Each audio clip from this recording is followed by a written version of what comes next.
Hello students, welcome in Subhash English School to digital lecture. Today we are going to study about lesson 23 Madhya Pradesh and its wealth. Students, आज हम class 5th EVS का lesson 23 Madhya Pradesh and it's wealth पढ़ेंगे. मध्य प्रदेश में क्या क्या धरोहर है हम इसके बारे में आज जानेंगे. Introduction of Madhya Pradesh. I went with my teacher and classmate on a trip of Panchmari. It is a hill station of Madhya Pradesh. During this journey from the window of the bus, I could see many panoramic views, lush green farms, tall mountains, plains and running waterfall. All these captivating views made me quite happy. While talking to us, she guided us with many valuable things. मैं मेरी teacher और मेरी classmate जो थे उनके साथ में पंचमनी trip पर गया था. यह एक हिल स्टेशन है जो कि मध्य प्रदेश में है. इस जर्नी के दौरान मैं जो बस थी उसमें खिड़की के पास बैठा हुआ था और मैंने कई मनोरंजक व्यूज़ देखे. मैंने बहुत सारे खेत देखे, बड़े बड़े पहाड़ देखे, रेनफॉल देखे गिरते हुए और बहुत सारी कैप्टिवेटिंग व्यूज़ देखे. बहुत अच्छे दिखे जो कि मुझे बहुत खुशी दे रहे थे. और इन सबको बताते हुए हमको टीचर्स गाइड कर रही थी, हमको बहुत ही वैल्यूएबल थिंग्स बता रही थी. She told us that our state has many high mountains. Those whose upper surface is almost plain is now as a plateau. और ये सब बताते हुए हमारी टीचर ने हमको कहा कि जो हाई चीज़ें होती है वो क्या कहलाती है, स्टेट के ऊपर बहुत हाई चीज़ होती है वो माउंटेन कहलाती है. और जो माउंटेन के ऊपर जो अपर सरफेस जो प्लेन होती है, प्लेन चीज़ें होती है उनकी, वो कहलाती है plateau. When this high and big hills have a sharp and step slope it is called as mountain. और जो बहुत ऊंचे होते हैं लेकिन वो क्या होते हैं, प्लेन नहीं होते, सरफेस जो उनकी जगह होती है ऊपर से प्लेन नहीं होती है और तीखोने और शार्प होते, स्टेप स्लोप होते, वो क्या कहलाते हैं, माउंटेन कहलाते हैं. और जो जगह मतलब क्या है, प्लेन होती है, उन पर क्या कुछ ऐसे सिटी वगैरह या टाउन वगैरह बसे हुए होते हैं. Like the Himalayas mountain located in the north of our country. जैसे कि हिमालय माउंटेन आपने नाम सुना होगा जो कि कहाँ पर है, हमारे देश के नॉर्थ में स्थित है. Madhya Pradesh mainly have 5 main plateaus: Malwa plateaus, the plateaus of central India, Rewa Panna plateaus, Bundelkhand plateaus and Bhagelkhand plateau. The lower area in between these plateau is called valley. Student, हमारे मध्य प्रदेश में 5 main plateaus है जो कि हम अब ये मालवा का plateau है, एक क्या है the plateau of central India है, एक रेवा पन्ना प्लेट्यू है और एक कौन है बुंदेलखंड प्लेट्यू एंड भगेलखंड प्लेट्यू. ये 5 तरह के हमारे मध्य प्रदेश में प्लेट्यू हैं. और इन प्लेट्यू के बीच में जो जगह जाती हैं उनको क्या कहते हैं, हम वैली कहते हैं. Like while going Pachmarhi the flat part which we cross comes under the area of Narmada valley through which the largest Narmada river flow. Our state has many large and small river like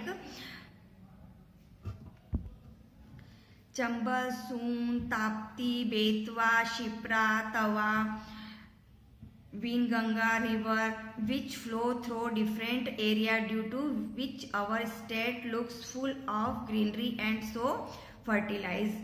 और इस बीच में जो हम पंचमढ़ी के रास्ते से जा रहे थे तो हमने देखा कि 2 प्लेट्यू के बीच में जो रास्ता जा रहा है वहाँ से एक नर्मदा नदी बह रही है जो कि नर्मदा नदी हमारे जो मध्य प्रदेश है उसमें सबसे बड़ी है. और भी बहुत सारी नदियाँ हैं जो कि यहाँ पर बहती है. और कौन कौन सी हो, चंबल, सून, ताप्ती, बेतवा, शिप्रा, तवा, वैनगंगा रिवर, ये सारी नदियाँ भी हमारे यहाँ पर बहती है. और इस नदियों के होने से हमारी ज़मीन क्या हो गई है, बहुत ही फर्टिलाइज हो गई है, जो कि उपजाऊ हो गई है और बहुत ही हरी भरी दिखाई देती हैं. इन बस the refreshment facilities was also available during our refreshment. Our teacher told us that the incredible wealth lies in these plateaus and valley of Madhya Pradesh. When the word wealth came, all the students were very excited to know more about it, and we started looking at the teacher. She explained us in this way. हम जब बस में जा रहे थे तो इस बस में क्या है, रिफ्रेशमेंट यानी नाश्ते का भी प्रबंध किया गया था, इसकी भी फैसिलिटी अवेलेबल थी। और जब हम नाश्ता करते हैं उसी के दौरान टीचर हमको और कुछ भी कहती है, हमको बताती है कि यहाँ पर बहुत सी वेल्थ चीज़ें हैं मध्य प्रदेश में, प्लेट्यूज और जैसे कि वैली है, इसके अलावा भी। तो जब हमने जब ये वेल्थ न्यू वर्ड सुना तो हमको बहुत ही एक्साइटमेंट हुआ है कि ये वेल्थ क्या है, इसके बारे में हम जानेंगे। तो टीचर ने फिर हम लोगों को इस सब के बारे में बताना शुरू किया। टीचर ने कहा कि जैसे हमारे यहाँ पर क्या है, एग्रीकल्चर वेल्थ है।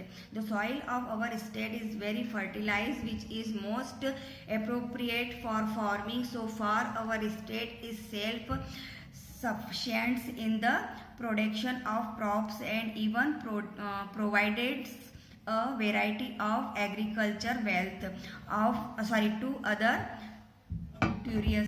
territories. उन्होंने कहा कि जो हमारे यहाँ की मिट्टी है वो बहुत ही उपजाऊ है, जिससे कि हम खेती करते हैं और उसमें से बहुत ही अच्छी फसलें प्रोवाइड होती है हमको, और हम उस फसलों को क्या करते हैं, बेचते, और उससे हमको बहुत ही अच्छी इनकम प्राप्त होती है। और जो बाहर के लोग जो होते हैं वो भी हमारे यहाँ की फसलों को खरीदते हैं, तो हमको बहुत ही इससे फ़ायदा होता है। Our teacher even told us that wheat and soybean crops are grown more in the state. Since a soybean is produced on a large scale, the state of Madhya Pradesh is called soya state. और फिर teacher ने हमसे कहा कि हमारे यहाँ पर जो गेहूँ और सोयाबीन है उसकी फसल बहुत ही ज़्यादा होती है मध्य प्रदेश में, और इसका उत्पादन बहुत ज़्यादा होता है, इसलिए इस मध्य प्रदेश को सोया स्टेट भी कहा जाता है। This crops are mainly held at various state like Ujjain, Dhar, Dewas, Ratlam, Mandsaur, Shajapur and Hoshangabad. Many products can be made from soybean. ये जो सिटियाँ हैं इनमें भी है ना बहुत सारे उत्पादन अलग अलग तरह के होते हैं सोयाबीन के प्रोडक्ट्स के अलावा भी। ये भी बहुत फेमस है क्रॉप्स के लिए। Pomace and glumes of soybean are even sent abroad, which in return bring a lot of revenue of our state. Since we have a lot of agriculture land, not only of soybean but of various other crops like wheat, gram, tuor, tide, moong, urad, lentil, rice, maize, millet, cotton, linseed, groundnut, poppy, sugarcane, sesame and pepper. By selling and buying these crops, our farming earn their income. Thus, it is now as agriculture wealth. Teacher ने कहा कि जैसे कि हमारे यहाँ पे soybean और wheat अच्छी मात्रा में उत्पादित होते हैं स्टेट में, उसी प्रकार से इस जमीन पर और भी कई क्रॉप्स उत्पादन होती है, जैसे कि गेहूँ है, चना है, तुअर की दाल है, ज्वार है, मूंग है, उड़द है, चावल है, मक्का है, बाजरा है, कॉटन, मूंगफली है, और भी बहुत सारे जो ये उत्पादन होते हैं, इससे क्या करते हैं यहाँ के लोग इनको बेचते हैं और ख़रीदते हैं दूसरी जगह से जो हमारे यहाँ पे फसल नहीं होती है, और इससे यहाँ के लोग इनकम अर्न करते हैं। Crops are mainly of two types, some are used as cereal crops like wheat, gram and paddy. These are known as food crops. Some crops are used by the industries. These are now as commercial crops like fabric from cotton, sugar from sugarcane and oil from oilseed.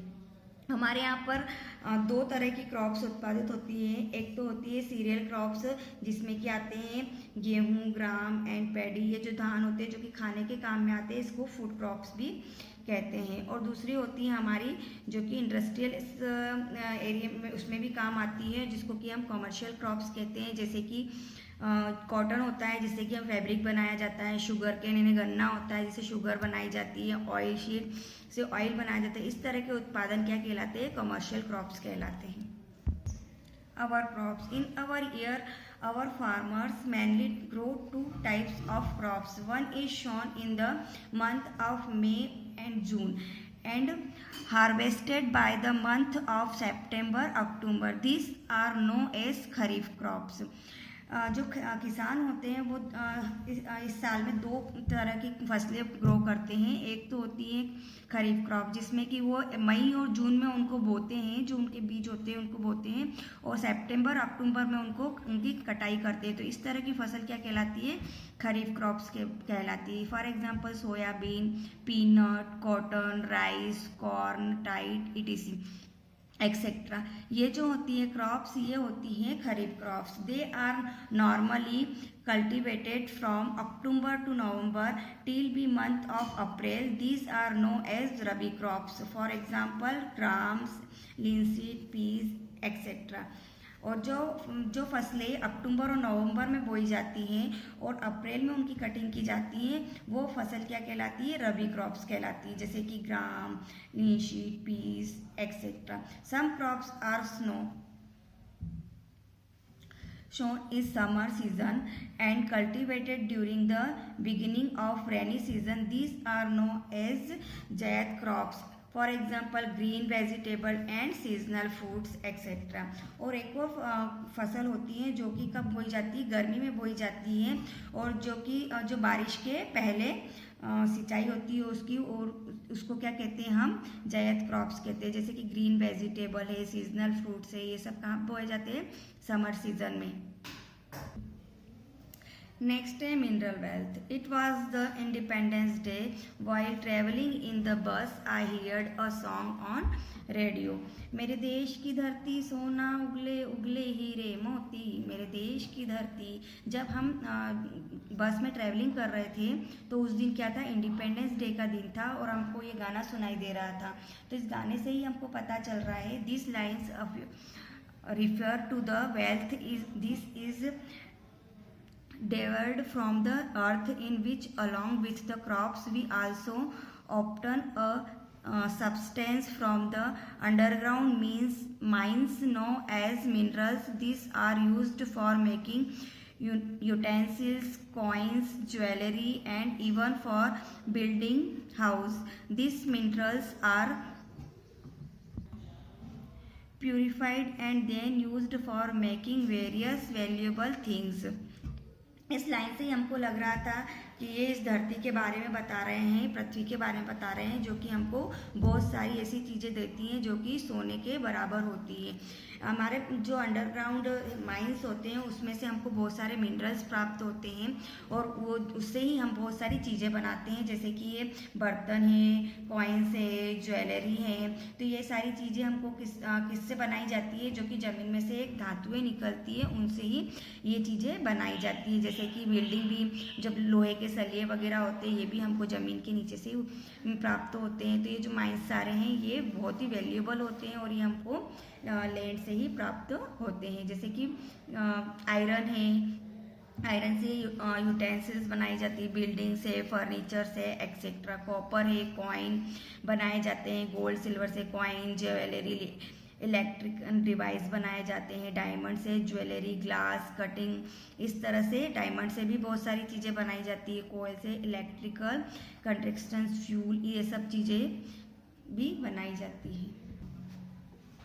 From where do we obtain minerals? Minerals are mined out by various methods from the deeper layer of the earth. The place from where such minerals are taken out the called mines.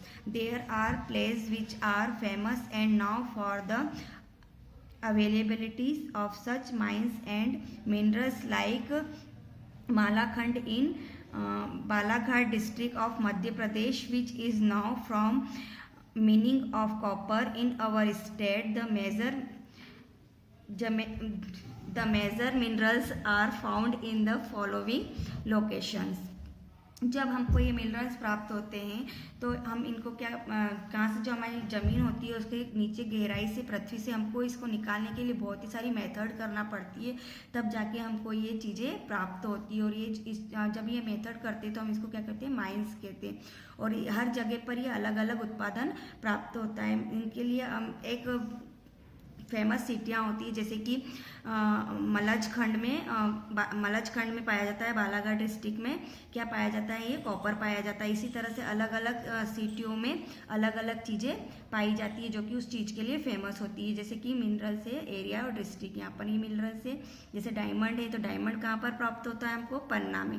Copper Balaghat में। और limestone Katni, Neemuch, Mandsaur. Limestone में चूने के जो पत्थर होते हैं उनको कहते हैं, और ये कहाँ पर प्राप्त होते हैं, Katni, Neemuch, Mandsaur. Animal wealth. The name of my cow is Lakshmi. She is very simple by nature and is very useful for our family. My brother Deepu daily consumes milk and bread from the milk obtained, and my mother prepare ghee and butter from it. The cow dung is used for preparing kanda and painting courtyard. मेरे जो घर में गाय पाल रखी है उसका नाम लक्ष्मी है, और वो हमारे लिए बहुत ही यूज़फुल है। जो दीपू है मेरा भाई है, वो रोज़ ही दूध पीता है और ब्रेड खाता है। और मेरी जो मम्मी है इस दूध से घी बनाती है, बटर बनाती हैं, और ये गाँव से जो गोबर आता है उससे भी हम क्या करते हैं, कंडे बनाते हैं और कोर्टयार्ड को पेंट की तरह सजाते हैं। Apart from this the cow is of great importance of our life. She is cared to us. In India cow is called Gau Mata. During Diwali festival our farmers decorate their cows and bullock and worship them on Govardhan Puja. Milk obtained from the cow is known as nectar because it is beneficial for the children, adults, and also for the patients. Cow milk is more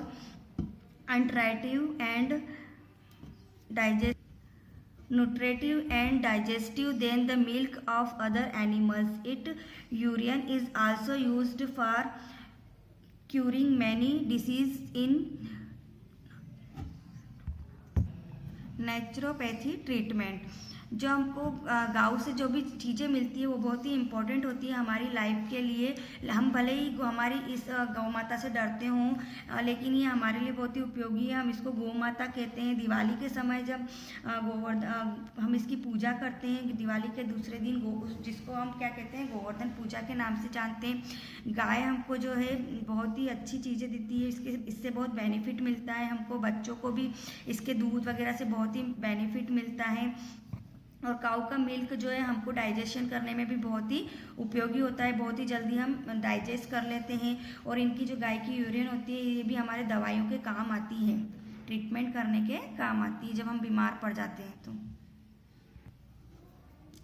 students look this chart. इस chart के according हम समझते हैं कि हमको जानवर कैसे उपयोगी होते हैं हमारे लिए, जो कि हमारे वेल्थ होते हैं। जैसे कि यहाँ पे हम जो जानवर पालते हैं उसको क्या कहते हैं, डोमेस्टिक एनिमल। जैसे काऊ, buffalo, got, sheep, camel.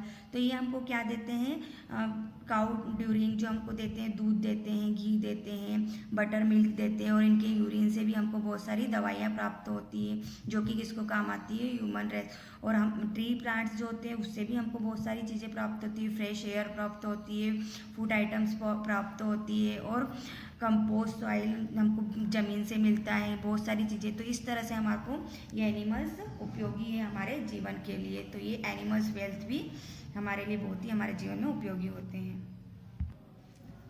Next picture में देखते हैं हम, जैसे कि यहाँ पर गाय है और ये काऊ जो है हमारे लिए कैसे उपयोगी होती है। काऊ हमको क्या देती है, मिल्क, घी, बटर, डग। इसकी स्किन से ही बहुत सारी चीज़ें बनाई जाती हैं, और फार्मिंग में भी ये हमारे बहुत काम आती है। जब किसान खेती करते हैं तब ये जो बैल जोतते हैं तो ये भी उसमें भी उपयोग में लाए जाते हैं।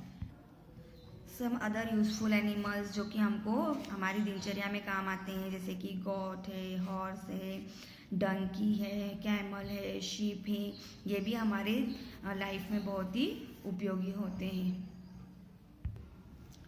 Tourist wealth, like as we came to visit Panchmani. Similarly, our state has many other tourist places where several 100 years old buildings, temples, caves, stone paintings, etc. are found. Some places are famous or their scenes beauty, while some have very ancient temple and fortress. जैसे कि यहाँ पर हमने अभी पंचमढ़ी गए हम, और पंचमढ़ी हम आए और हमने यहाँ पर देखा कि बहुत सारी अलग अलग तरह की बिल्डिंगें यहाँ पर कई तरह के, और कई हजारों साल पहले ये बिल्डिंग्स, टेम्पल्स और केव्स यहाँ पर बने हुए थे, और स्टोन की बहुत सारी पेंटिंगें थी। वो बहुत अच्छी जगह थी यहाँ पर। इसी प्रकार से और भी बहुत सारी सुंदर सुंदर ब्यूटीफुल जगह होती हैं जहाँ की बहुत ही फेमस होती है, जहाँ पर बहुत टेम्पल भी होते हैं, मंदिर होते हैं, गुफाएं होती है। जैसे कि हम यहाँ पर देख रहे हैं सांची स्तूप, और ये सांची स्तूप है और बहुत ही सुंदर है, और ये भेड़ागढ़ जबलपुर में है, जो कि ये भी बहुत सुंदर जगह है। और एक महाकाल टेम्पल है जो कि उज्जैन में, और ये भी बहुत फेमस है। इस मंदिर को दर्शन करने के लोग बहुत दूर दूर से आते हैं। फोर्ट ऑफ ग्वालियर का जो किला है ये भी बहुत ही फेमस है, लोग यहाँ पर भी विजिट करने के लिए जाते हैं, और ये जगह बहुत ही सुंदर है। People from for of places visit this stop. All such spot of place which attract the people from far off places to visit them are called tourist stop. In 2016, the Sinhast Kumbh Mela held in Ujjain attracted various tourists from all over the world. Though this the tourism government of our state flourished a lot, this is the reason these places are now as our tourism wealth.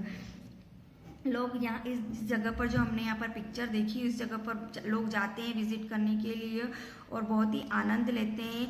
और इस तरह की जगहों को हम क्या कहते हैं, टूरिस्ट स्टॉप कहते हैं। जैसे कि 2016 में उज्जैन में सिंहस्थ मेला लगा हुआ था, तो यहाँ पर भी बहुत अलग अलग जगह से टूरिस्ट आए थे, और यहाँ पर उन्होंने हर जगह का, हर दर्शन का आनंद लिया था, और गवर्नमेंट ने भी इस जगह को बहुत ही सुंदरता से सजाया था। Some cities Madhya Pradesh are now by famous name because of their variant future list of some state and their famous names are given below. जैसे कि यहाँ पर बहुत ही फेमस नेम है और सिटी के नाम है, जो सिटी में फेमस जगह हैं वो चीज़ें बताई गई है। जैसे कि जबलपुर में क्या चीज़ें हैं, मार्बल सिटी, इसको हम क्या कहते हैं, मार्बल सिटी भी कहते हैं। और यहाँ पर पंचमढ़ी, इसको क्या कहते हैं, क्वीन ऑफ सतपुरा। भोपाल को कहते हैं सिटी ऑफ लेक, और उज्जैन को क्या कहते हैं, सिटी ऑफ टेम्पल, क्योंकि यहाँ पर मंदिर बहुत ज़्यादा होते हैं। स्टूडेंट, इन द टेबल, इस टेबल में आपको दे रखा है टूरिस्ट प्लेस दे रखी है, और ये क्यों फेमस है इसके बारे में भी आपको बताया गया। तो ये आपको खुद को रीड करना है, देखना है, लर्न करना है कि कहाँ पर क्या चीज़ें फेमस है।